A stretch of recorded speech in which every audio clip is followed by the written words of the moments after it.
Je suis Didier Conrad, le nouveau dessinateur d'Astérix. Je suis là pour présenter en fait le 35e album que j'ai réalisé avec Jean-Yves Ferry au scénario.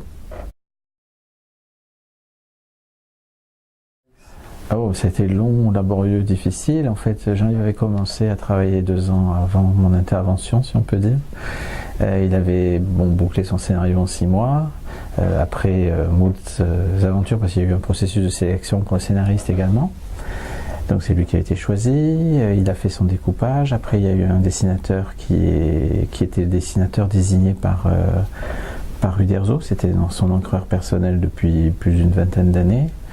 Mais bon, il n'a pas réussi à faire l'album. Il a travaillé pendant un an, je crois, avant qu'il décide d'arrêter.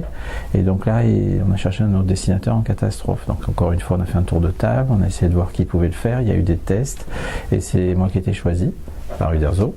Gloire, bonheur, victoire, enfin bref.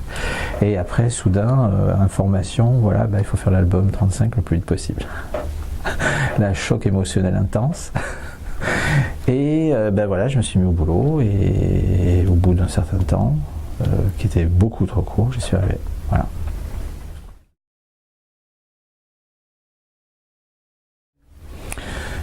Là, j'ai dû essayer pas mal de choses. En gros, je me suis, disons, la méthode que j'ai adoptée à la fin, c'était de me baser en fait sur les Astérix que je préférais, c'est-à-dire ceux que j'avais lus étant petit, de faire une sorte de compile de ce que je préférais graphiquement dans le style d'Uderzo. Et c'est totalement subjectif, hein, c'est simplement ce que je ressentais vraiment profondément, parce que j'avais lu ça avant même de faire de la bande dessinée, et donc j'avais ça bien ancré dans ma tête. Et bon, j'ai pris en fait les albums qui étaient entre Le Chaudron et Astérix en Corse, parce que je pouvais pas remonter plus tôt. En fait, j'aimais beaucoup ceux d'avant, mais ils étaient vraiment d'un style trop différent. Le Chaudron, c'est là où le style d'Uderzo s'est vraiment affirmé, complété. Après, le style a un peu évolué. Donc j'ai essayé de trouver une sorte d'intermédiaire pour une sorte de canon, de bible, de style. Et donc j'ai travaillé dans ce style-là, et c'est Uderzo qui m'a guidé au fur et à mesure. Il m'a laissé faire, mais en même temps il m'a pointé du doigt ce qui ne fonctionnait pas. Il y a eu pas mal de choses, et j'ai corrigé au fur et à mesure. La part de liberté était plutôt dans le choix des attitudes, des expressions, composition des images. En fait, en gros, j'ai dû faire ce que je savais faire. En même temps, j'ai dû faire que ce style, enfin, disons, ma façon de raconter passe au filtre Uderzo. Donc c'est un petit peu là où j'ai mis l'apport personnel. Au niveau de la conception initiale, tous les croquis d'études, tout ça. Et après, j'ai essayé de faire que ça soit vraiment comme du Uderzo pour qu'il n'y ait pas de rupture pour le lecteur.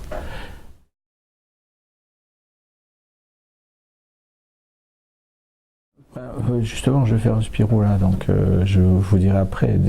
C'est pas la même chose, c'est-à-dire que Spirou, il y a une longue tradition en fait de reprise avec des styles différents. Alors ça donne des résultats très inégaux. Je peux pas vous dire. Quand le résultat est bon, c'est tout ce qui compte en fait. Le lecteur ne ressent pas du tout le travail qui est en amont. Il faut pas qu'il le ressente en fait. Il faut qu'il lise et que ça lui plaise, c'est tout. Et le travail, d'auteur de BD, c'est ça en fait. C'est d'arriver à faire que le lecteur ne sente pas tout ce qu'il y a derrière. Donc, je sais pas. Bon, c'est sûr que là, moi, ce qui m'a vraiment posé un problème, c'était le temps. C'était pas tout ce qu'il y avait à faire derrière, parce que ça m'a toujours semblé normal de faire ça dans le style d'Uderzo. J'aurais pas vraiment aimé autrement. Hein. C'était pas une contrainte. J'étais pas en lutte contre le choix de base. Ça me semblait complètement normal. J'étais plutôt en fait agréablement surpris par le fait qu'Uderzo me demandait simplement de respecter son design et de respecter l'esprit, ce que je comptais faire. La difficulté, c'était que c'est difficile en si peu de temps d'intégrer un univers aussi complexe, aussi riche, et qui a ce niveau de qualité. C'est surtout pour ça que j'ai hurlé en fait, parce que je me dis mais vous vous rendez pas compte, c'est pas possible. C'est tout, c'est simplement ça. Alors après, il a fallu que je trouve le temps.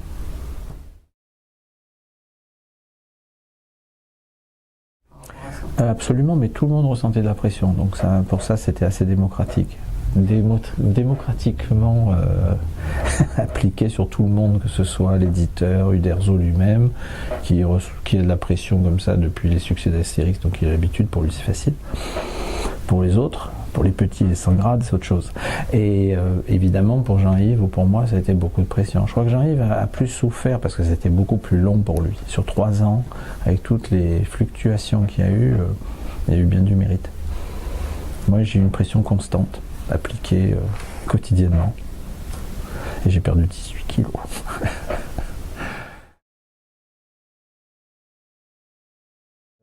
En personnage secondaire, c'est Cléopâtre.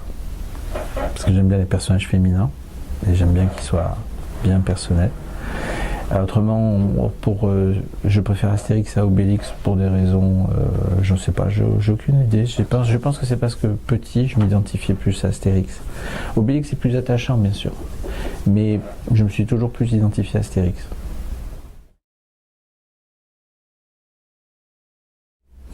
J'ai beaucoup lu de BD, maintenant j'en lis nettement moins depuis que je vis aux États-Unis, en fait j'en lis très peu. Oui, c'est toujours les mêmes, hein. C'est ça qui est catastrophique, c'est qu'en fait c'est toujours la vieille BD. Dans les récents, j'en ai très peu en fait. C'est parce que la vieille BD est quand même faite très différent, elle est faite pour vraiment accrocher un public qui n'est pas forcément amateur de BD. Donc c'est très très accessible, tout le boulot est fait pour les lecteurs. La BD plus récente et plus introspective et plus un travail d'auteur, mais en gros l'auteur fait ce qu'il a envie sans forcément s'occuper vraiment de si ça intéresse quelqu'un d'autre. Donc forcément, c'est forcément moins amusant. Alors il y a des choses intéressantes, mais c'est pas plus agréable à lire pour autant. Donc c'est un petit peu cette optique que j'ai, ce qui est très rétrograde. Et je désapprouve.